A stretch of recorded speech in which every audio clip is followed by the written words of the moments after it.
In just a few months, oxygen levels have dropped from 20% to 5%. All vegetation is completely dead. In time, even the oceans began to disappear. Humans tried to band together, but the desire to get the remaining oxygen forced them to fight each other. Brooklyn, New York, 2039. Darius and his old father are wearing special suits as they explore an abandoned, half-buried, sand-filled city. They roam alone, communicating by radio. Old man searches the upstairs, but the floor beneath him collapses and the man falls. As he falls, he hooks his foot and hangs upside down. All would be well, but against the sharp edges of the crack, he rips off the oxygen hoses, and oxygen deprivation begins. Hearing something alarming on the radio, Darius runs as fast as he can to help, but he can't get there in time. He lifts the body back up and connects the oxygen, but it's too late. His father is dead. Darius returns to his wife and daughter. Their shelter is an underground bunker. For 3 years, its walls have protected the family from the environment. His wife Maya and daughter Zora ask where Grandpa is, but Darius's frown speaks for itself. Later, he tells them his plan. He wants to take his father's body 5 miles away to bury it at his mother's grave. Maya is against it because it's very dangerous. Zora is the opposite, begging for company. Darius thinks it's been a long time since they've seen a human being,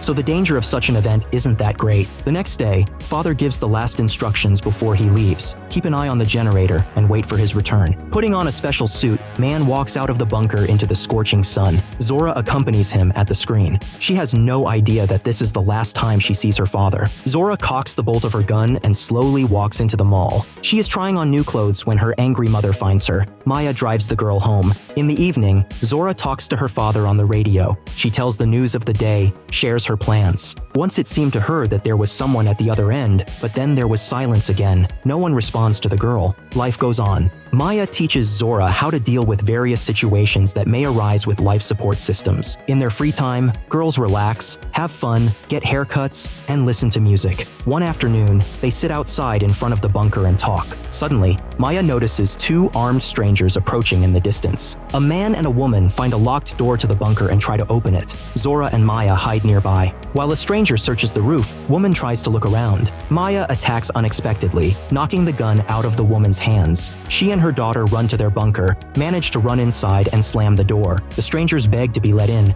Woman says they have come from another bunker. There's a breach in the life support system, which means everyone will suffocate in a few days. Woman claims to have worked with Darius as a physicist. She knows that Darius invented the oxygen generator. The stranger asks Maya to let her in, so she can study the machine and reproduce it in her bunker. The generator in their colony has broken down, so everyone there relies solely on them. Maya argues with Zora. The daughter is for letting the strangers in, and she wins this argument. Maya comes out with a shotgun. The strangers are already on their knees at gunpoint. They introduce themselves. Maya tosses the woman a zip tie and orders her to bind her companion's hands. Lucas objects, but no one cares, especially his partner Tess. Then Maya ties Tess's hands as well. Zora stands there with her gun drawn, but she's not prepared for another man coming around the corner, knocking her down and both of them falling through the open door right into the bunker. Maya manages to slip in next. She shoots the stranger in the shoulder and ties him to the leg of an iron table. Tess and Lucas remain outside. The dialogue continues through the closed door. Maya claims she no longer believes a word they say. She tells them to leave.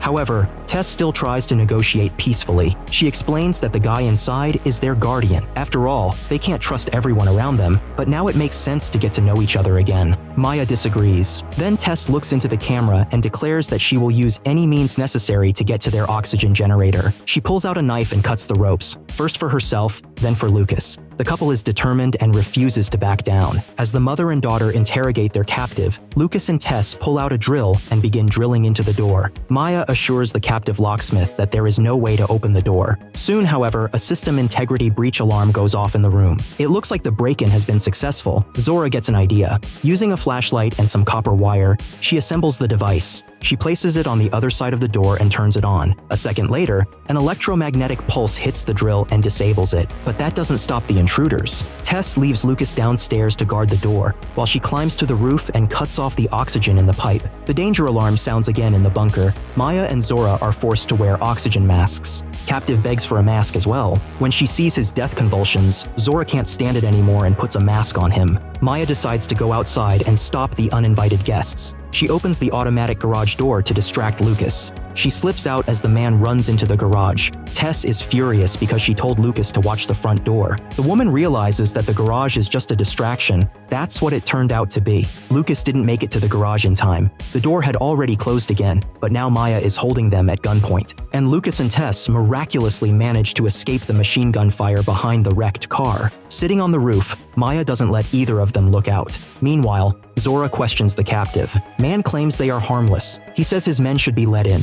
Who knows? Maybe Tess can even improve their generator. Meanwhile, he slowly frees himself from the rope behind his back, slowly freeing his hands. Outside, however, Tess covers Lucas with fire as he runs to the stairs to the roof. Maya doesn't notice him and very soon regrets it. A man climbs onto the roof and attacks her, injuring her leg. Woman tries to resist for a while, then Tess comes up and hits her on the head from behind, knocking her unconscious. At this very moment, the captive fights with the girl and wins, of course, taking Zora at gunpoint with a sawed-off shotgun. Tess and Lucas lead Maya to the door and wait for Zora to see them through the cameras and open the door for them. But things turn out to be easier for them because the captured locksmith is already free. He doesn't have time to figure it out because the wound makes itself felt, and a second later the man dies. And outside, Lucas starts the final countdown. If Zora doesn't open the door by 5, he'll shoot Maya. Tied to the same table, the girl manages to rub her face into the dead man's mask, which contains a radio. She uses it to tell the intruders that the guy is dead and that she is tied up so she cannot open the door. And even a gun pointed at Maya's head cannot force her to open the door. After all, it requires a keycard that lies inside the bunker. The only option is to drive to Darius to get another keycard. Maya's car starts immediately, so Tess orders Lucas to guard the door while she and Maya go to get the key. On the way, Tess wonders what happened to Darius, if he's alive, but Maya says no. In fact, when Darius's father died, he decided to take him to his mother's grave to be buried. Later, Maya finds a note in which he admits that he miscalculated. The oxygen generator doesn't work that well, and sooner or later it will break down. By leaving, Darius gave his wife and daughter the opportunity to live longer. Zora is very smart. Maybe she can figure out how to fix the generator. Women reach the right place, where Maya comes out and, limping heavily, approaches the remains of her husband. In the backpack, she finds a keycard and a pistol, which she also quietly takes. Car flashes its headlights one last time and stalls. Attempts to start it are unsuccessful. Tess asks Maya to give her the oxygen tank and the keycard. It's unrealistic for 2 people to walk. Maya's sore leg and low oxygen supply leave no chance for either of them, but Tess alone might have a chance. Women point guns at each other, but Tess asks her to put the gun down. She swears she'll take care of Zora. There's nothing left for Maya to do. She gives Tess the card and is left alone in the night with a sore leg in the middle of a scorched city. Tess makes it to the bunker where Lucas is waiting for her. They open the door and go inside. Zora asks where her mother is and how they got her father's keycard. Tess talks about Darius and how their car broke down. Maya is out there somewhere, but she'll be right back for her. However, Lucas orders her to work and check on the generator. At gunpoint, Tess opens the lid of the oxygen generator and admits that she can't rebuild it. Lucas doesn't like it. Tess admits she didn't know Darius. She was just listening to the radio and heard Zora talking to her father. Tess memorized their location and hoped to see the generator, but now she sees that the device is too complicated. And anyway, the generator can only keep 2 people alive. Hearing this, Lucas has no more doubts. He shoots Tess. Next, we see Maya. It's dawn, and the woman has only 50 minutes of oxygen left. She notices a green sprout of a plant emerging from the dry ground. After trying to breathe without the mask, she still hears the alarm from the mask. The atmosphere is unbreathable. Maya tries to charge the car using solar panels, but the total charging time shows 5 hours. Woman doesn't have that much time. However, she makes a futile attempt to start the engine. And in the bunker, Lucas has taken the bodies outside and is going to eat. He doesn't care at all where he came from, or if his family and friends are left behind. They will die without him and the generator, but Lucas has accepted that and isn't worried about it. He's worried about something else. The generator shuts down and Zora says that this happens sometimes. These are the wires that come out on the outside. To get everything working again, someone has to go outside and plug the wires back in. Lucas provides her with a mask and a tank. However, in order to keep the girl from thinking all sorts of nonsense, he only gives her oxygen for 9 minutes so that she goes to the wires, fixes everything, and immediately returns. The girl goes outside. Climbing onto the roof, she sees Maya. Woman came to the bunker and intentionally pulled the wire to see her daughter. Zora tells her about Lucas and Tess. Together with Maya, they decide to fight for their home and get it back. When Zora only has a few seconds of air left, she knocks on the door again, but Lucas doesn't open it. Maya and her daughter come up with a plan. Maya had already tried breathing without the mask when she found the plant. She knows she can stay conscious for a while. She gives her mask to Zora and she lies down on the ground, pretending to be dead. The plan works. Lucas steps outside and approaches her body. Maya shoots him from around the corner and then rips off his mask. They both run into the bunker. They open the door and run in, but Lucas manages to squeeze in behind them. There's no oxygen in the transition airlock either.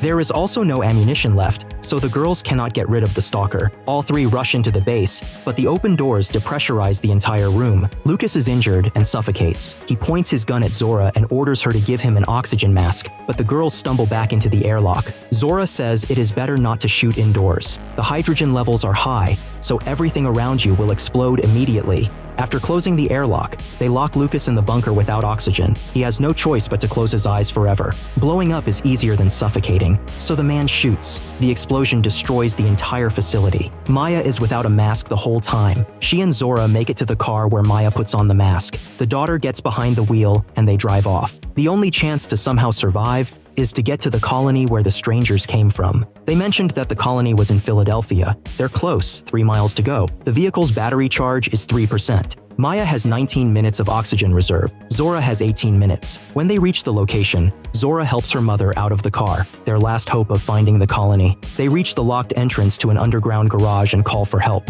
Zora's life support system starts beeping. The oxygen tank is empty. The girl falls on the stairs. After a minute, the same thing happens to Maya's costume. As she hugs her daughter, she also passes out. After a while, Maya comes to her senses. She's lying on the bed with a pair of crutches next to her. Girl comes out from behind the screen and sees that she is in a huge underground parking lot. There are many people around. She is greeted by one of the residents of the colony. He says her daughter told them everything. She also fixed their generator, adapting her father's generator for this purpose. A new life begins for mother and daughter. They thought no one else on Earth survived except their family, but their new acquaintances helped them make a new start.